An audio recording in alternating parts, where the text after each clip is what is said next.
L'école Le Repère, c'est une école en adaptation scolaire. C'est des jeunes, l'apprentissage est plus difficile. Plusieurs niveaux de difficulté. Comme exemple, ça peut être un jeune qui a un trouble de comportement, un trouble grave du comportement, trouble du spectre de l'autisme. Souvent, ces jeunes-là, malheureusement, peuvent devenir des futurs décrocheurs parce qu'ils se retrouvent vraiment pas dans le cadre scolaire, la façon d'apprendre. Puis là, ils vivent pas du succès à rien. Nous, qu'est-ce qu'on veut, c'est les amener là. Moi, ça fait plus de 15 ans que je travaille dans le milieu.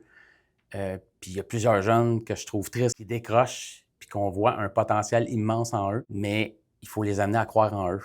En fait, je pense que le plus gros succès, c'est les jeunes qui vont venir chez nous, qui vont réussir, qui vont aller chercher un DEP. À la fin de leur DEP, revenir à l'école pour parler à la nouvelle cohorte d'élèves, leur dire « Moi, là, quand je suis arrivé ici, j'étais dans le même endroit que toi.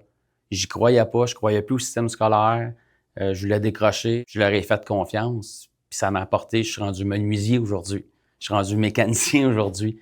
Ça, ces témoignages-là, pour nous, c'est ça notre réussite. Parce que le but de l'école, le repère, c'est le jeune qui vient à notre école. Tous les montants que vous allez donner seront doublés si nous atteignons notre objectif de 17 000 $.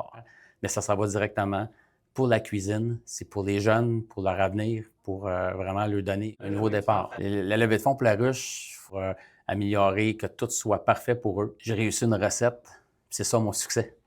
Ça fait peut-être 5 ans que je ne vis plus de succès à cet enfant-là, puis quand il y en a un, il ne croit pas. Il va s'auto-saboter lui-même parce qu'il n'est plus dans ce mode-là de réussite.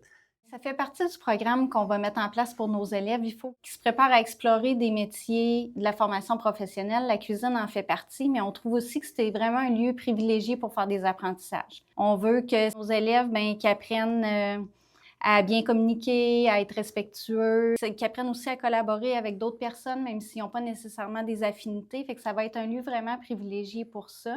Ça va être aussi un lieu d'intervention privilégiée pour nous parce qu'une intervention qui est faite dans un contexte formel en classe, ça passe souvent moins bien que juste un petit rappel qu'on va faire. La cuisine va vraiment prendre de l'importance autant dans nos interventions, mais on veut aussi que les élèves y aient accès à 2 repas par jour parce qu'on le sait que présentement, pour beaucoup de familles, c'est pas facile. Il y a beaucoup d'insécurité alimentaire. Puis on sait qu'un enfant qui a le ventre bien rempli, c'est un enfant qui va mieux apprendre.